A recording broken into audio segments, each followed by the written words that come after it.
கர்த்தருடைய உன்னதமான நாமம் மகிமைப்படுவதாக. இந்த காலை வேளையிலே அருளுருத்தின் வாயிலாக உங்களை சந்திப்பதில் மிக்க மகிழ்ச்சியுள்ளவனாக இருக்கிறேன். என்னோடு கூட 1 கொரிந்தியர் 6ஆம் அதிகாரம் 20வது வசனத்தை வாசித்து நாம் தியானிக்கலாம். கிரியத்துக்கு கொல்லப்பட்டீர்களே, ஆகையால் தேவனுக்கு உடையவைகளாகிய உங்கள் சரீரத்தினாலும் உங்கள் ஆவியினாலும் தேவனை மகிமைப்படுத்துங்கள். அப்போஸ்தலனாகிய பவுல் கொரிந்து பட்டணத்திற்குரிய கர்த்தருடைய பிள்ளைகளுக்கு அவர் சொல்லக்கூடிய காரியம், கிரயத்துக்கு கொல்லப்பட்டீர்களே, அதாவது விலைக்கு நீங்கள் வாங்கப்பட்டிருக்கிறீர்கள் என்று சொல்லி அவர் சொல்லுகிறார். ஆதியாகமம் 2ஆம் அதிகாரம் 7வது வசனத்திலே தேவன் மண்ணினாலே மனுஷனை உண்டாக்கி ஜீவ சுவாசத்தை நாசிலே ஊதினார் என்று சொல்லி பார்க்கிறோம். மனுஷன் ஜீவ ஆத்மாவானான் என்று சொல்லி பார்க்கிறோம்.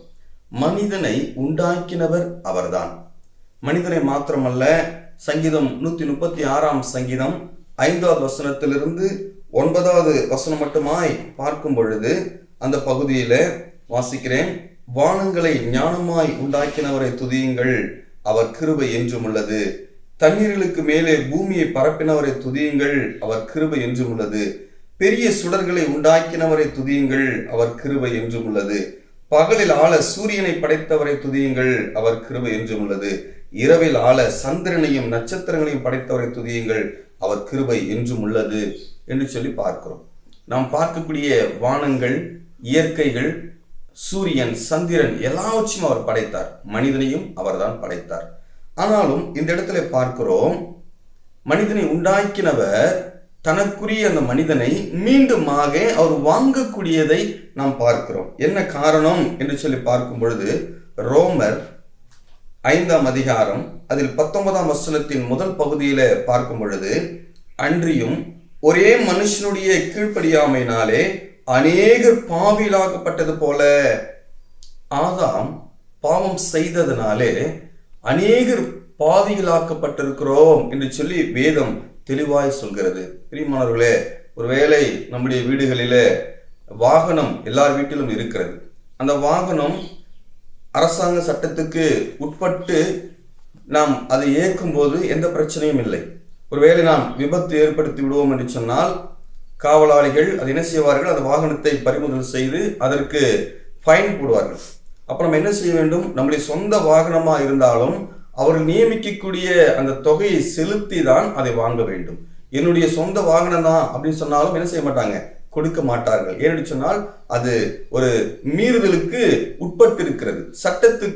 சட்டத்துக்கு விரோதமாய் அந்த வாகனம் செயல்பட்டு இருக்கிறது. ஆகையினால அதற்கு மீண்டுமாய் வாங்குவதற்கு, மீண்டுமாய் பெற்றுக்கொள்வதற்கு ஒரு விலைக்கரையத்தை கொடுக்க வேண்டும். அதுபோல மனிதன் பாவம் செய்ததனாலே, தேவனுடைய நிபந்தனைக்கு உட்பட்டு இல்லாதபடி மீறினதனாலே அவன் பாவம் செய்தான் என்று வேதம் சொல்கிறது. இந்த பாவம் எல்லா மனுஷர்களுக்கும் ஆளுகை செய்யுது.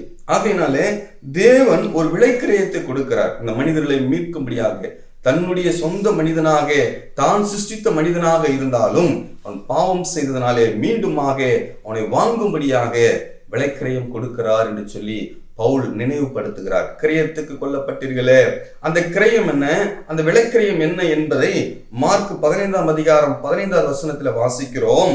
அதுல ஒரு வரியில வாரினாலே அடித்தார்கள் என்று சொல்லி பார்க்கிறோம். பாருங்கள், ஆண்டவராக இயேசு கிறிஸ்து அவர் எல்லா இடங்களிலும் நிறைவாய் இருக்கக்கூடியவர், ஆவியாய் இருக்கக்கூடியவர். மனிதனை மீட்கும்படியாக, விலைக்கிரயம் கொடுக்கும்படியாக மனிதனை போல அவரும் மாம்சமும் இரத்தமும் உடையவராக இந்த பூமிக்கு வந்தார். ஒரு அவதாரமாக அவர் வரவில்லை. ஏதோ ஒரு உயிருக்குள்ளாக இவர் வந்து சேர்ந்து விடவில்லை. ஏதோ ஒரு விலங்குக்குள்ளாக தான் இவர் ஒரு அவதாரமாக வந்து விடவில்லை. இவர் மனிதனை போல மாம்சமும் இரத்தமும் உடையவராக இந்த பூமிக்கு அவர் கடந்து வந்தார். ஒரு கன்னியின் வயிற்றிலே அவர் பிறந்து வந்தார். பிரியமானவர்களே, அந்த மாம்சமும் இரத்தமும் உடைய அந்த ஆண்டவராக இயேசு கிறிஸ்து தன்னுடைய வாலிப வயதுல, அந்த 33 ஆண்டு அந்த வாலிப வயதுல என்ன செய்கிறார், தன்னை முழுமையாக ஒப்பு கொடுக்கிறார். வாரினாலே அடித்தார்கள் என்று சொல்லி பார்க்கிறோம். விலைக்கிரயம் தன் சரீரத்தை பிக்கும்படியாக ஒப்பு கொடுத்தார். அதே மார்க் 15:17 வாசிக்கிறோம். முள்முடியை அவர் சிரசிலே சூடி கோலை எடுத்து அதை அடிக்கிறார்கள். பாருங்கள், தன் தலையை அந்த காயங்களுக்கு ஒப்பு கொடுக்கக்கூடிய நாம் பார்க்கிறோம். பாருங்கள், அது மாத்திரமல்ல, அவரை கோலால் அடிக்கக்கூடியது நாம் 19ஆம் வசனத்துல பார்க்கிறோம். தொடர்ந்து சிலுவை சுமந்து அவர் கொண்டு போகப்படுகிறார். பிரியமானவர்களே, சிலுவையில முழுமையாக தன்னை ஒப்பு கொடுக்கிறார். தன் சரீரங்களை ஒப்பு கொடுத்தார், தன் ரத்தத்தை சிந்தினார். இன்னும் மனிதனுக்காக என்ன கொடுக்க வேண்டும் விலைக்கிரயமா என்று சொல்லி அதிகப்படியாக தன் ஜீவனையே அவர் ஒப்பு கொடுத்தார்.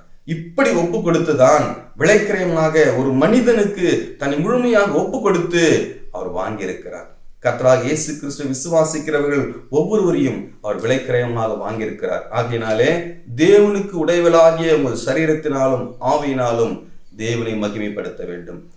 பாருங்கள், இதே 1 கொரிந்தியர் 6ஆம் அதிகாரம் 19ஆம் வசனத்துல, உங்கள் சரீரமானது நீங்கள் தேவனாலே பெற்றும் உங்களில் தங்கியும் இருக்கிற பரிசுத்த ஆவியினுடைய ஆலயமா இருக்கிறது என்று நீங்கள் உங்களுடைய அல்லவென்று அறியீர்களா? ஒவ்வொரு கர்த்தருடைய பிள்ளைகளும், உங்களுடைய சரீரம், உங்களுடைய ஆவி, உங்களுடைய ஆத்மா உங்களுடையது அல்ல, அது தேவனுக்கு சொந்தமானது.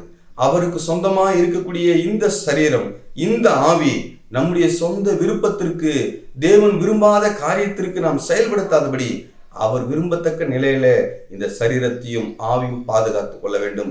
எந்த பாவமும் ஆளாதபடி பாதுகாத்துக் கொள்ள வேண்டும். வேசித்தனத்திற்கு விலகி ஓட வேண்டும் என்று சொல்லி அப்போஸ்தலனாகிய பவுல் சொல்லுகிறார். பிரியமானவர்களே, நாம் விலைக்கு வாங்கப்பட்டிருக்கிறோம் என்ற அந்த உயர்ந்த சிந்தையோடு கூட இந்த சரீரம் தேவனுடையது என்பதை உணர்ந்து பரிசுத்த பாண்டமாய் காத்துக்கொள்ள இந்த காலை வேளையில தேவன் நமக்கு உதவி செய்வராக. கேட்ட உங்களையும் கர்த்தர் ஆசீர்வதிப்பாராக.